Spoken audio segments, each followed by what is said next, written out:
আজ অফিস থেকে বেরিয়ে চলে গেলাম বান্ধবীর বার্থডে সেলিব্রেট করতে, কারণ প্রতি বছরই ও কোনো না কোনোভাবে চেষ্টা করে আমার বার্থডেটা স্পেশাল করে সেলিব্রেট করার।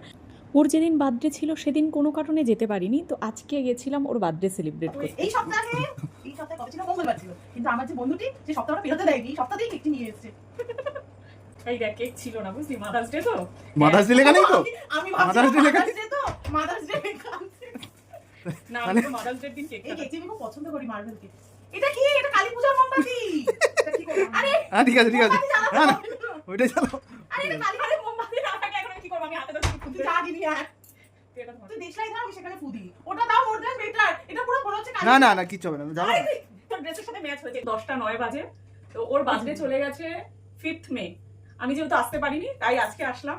এসে এখন কেক কাটাবো। আমাদের কাছে কিন্তু মোমবাতিটা অ্যাভেলেবেল নেই, তো আমরা কালী পূজার একটা মোমবাতি বার করেছে। এটা নিয়ে আমি বাজি পোড়াতাম ছোটবেলায়। ছোটবেলাটা এখন রেখে দিয়েছি। কালী পুজোর মোমবাতি নিয়ে কাজ চালাচ্ছি। তো তোমরা আর কে কে কালী পুজোর মোমবাতি দিয়ে এরকম বার্থডে কেক কেটেছো আমাদের জানিও।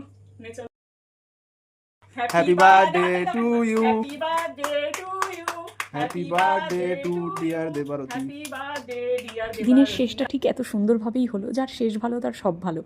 আমি বান্ধবী হিসেবে শুধু এটুকুই চাই যে ও যেন সবসময় এইভাবেই হাসি খুশি থাকে। এখন কিছু না খেয়েই চলে গেল, বললো কাকিমা একদিন রান্না করবে, সেদিন খাবে।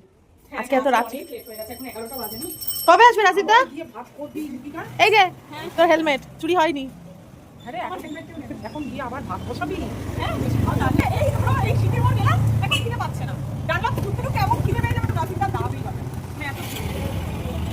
ঠিক আছে, যাও সাবধানে যাও, দুগ্গা দুগ্গা।